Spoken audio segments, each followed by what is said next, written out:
apply for, Ms. Meisowitz. Okay, you picked a party. All right, you got your birthday. That's awesome. All right. Okay, perfect. Very good.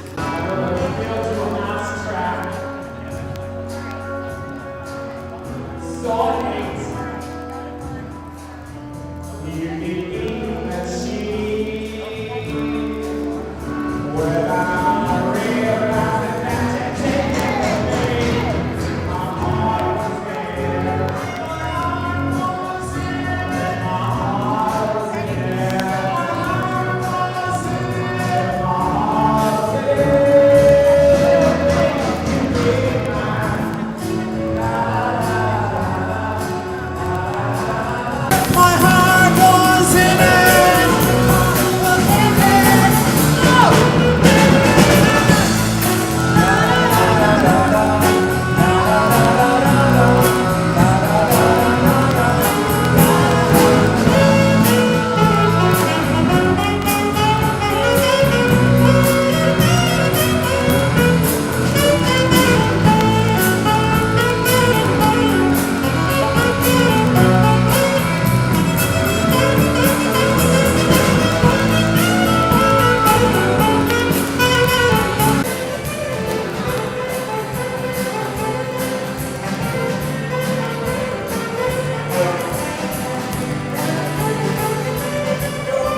It's just a toy balloon, and it burst into they're about to go pop. Instead goes another problem.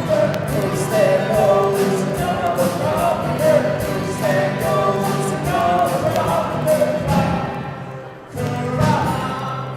Who works about 60 hours a week in surgery, and I can barely afford to keep my bills paid.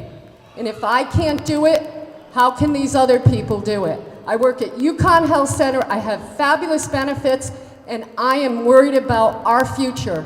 I'm worried about the environment. I worked at the VA hospital when I was 18 years old in the operating room, and I can see we are back to Vietnam and Iraq. And I want this war to end. I don't want these soldiers coming home maimed. I was a Navy wife for 20 years. I know what it is to be in the military. I did my duty for this country. And right now, our country is falling apart. And the only one to bring us out of this recession, to bring a better life for our children, for our grandchildren, for the country is Hillary Clinton. I hope that you support her, and I hope she is our next. Next up, we have Tom Sheehan for Ron Paul.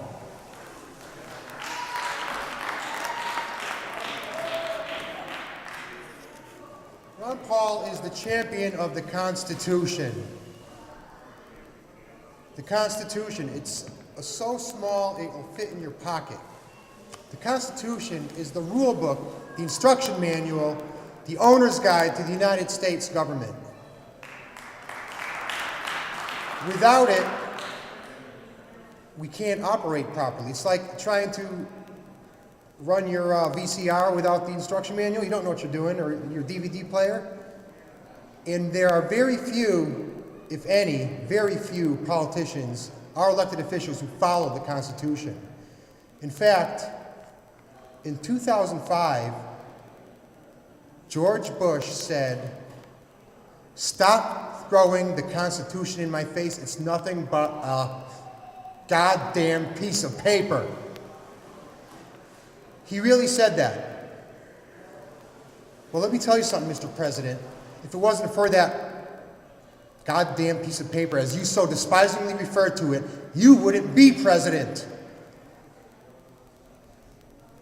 No, very few of our elected officials follow the Constitution. But there is one who definitely does, and that is Ron Paul. Who allows this country to become something different than it is? We've seen 8 years of horrible partisanship that's torn this country apart. Before 2000, we didn't talk about red states and blue states. We talked about the United States. Think about that for a second. What a change. What a change that we see ourselves in terms of colors rather than as Americans. That's a big change in my mind. And so I want to take a step back. I want to say, how can we do things differently? How can we enter into a country and enter into a political process where everyone's enfranchised, where new people are brought in? And I see that in Barack Obama. Thank you, sir. Thank you. John, who spoke on Obama's behalf tonight, I hadn't met him before, but he's a Republican. He's part of the Republican caucus here in Middletown. And the fact that he's speaking on behalf of Barack Obama, a Democrat, is really interesting to me. It's valuable, because it tells us that this is a candidate that brings new people into the political process. He crosses political divides. I don't always vote for Democrats. I've voted for Republicans many times. And I believe that there's values on both sides, from both parties. But at the end of the day, I have to ask myself, what are the right policies for this country right now? What can a president who believes in bipartisanship do? I see a Congress that's been split. But I see in Barack Obama a candidate, a leader, and a future president that can bring it back together. That's why I'm here tonight. I'd implore you all to give him another look. It's great to see the kind of grassroots activism that Ron Paul gets. And I see that same thing in Barack Obama. I see new people entering the political process, new people standing up, new people saying, I want change, I want hope, and I want Barack Obama. Thank you very much for coming out tonight. God bless.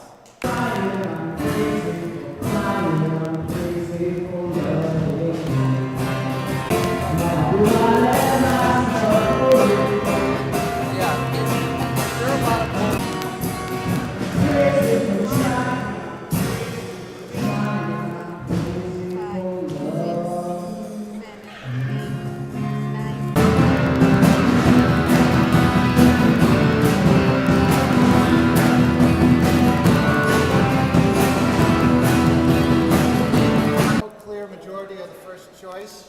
First choice broke down with Ron Paul 21, Clinton 15, Obama 10, McCain 1, Romney 1. Then we went to the second and third preferences. Second preferences, Obama and Clinton picked up ballots. Then we took, so that left Clinton and Paul head to head with Obama's second and third choices counted. We added, of those, we added 6 to Clinton and 2 to Paul. So the final tally, with all second and third preferences included, is Hillary Clinton 21, Ron Paul 23. Okay. Congratulations, guys. Job well done. If anyone would like a Dixie Cat, a cup of Seven Deadly Sins wine, we have some up here right in front of the altar. And other than that, is there anything you want to say to us? Except please leave.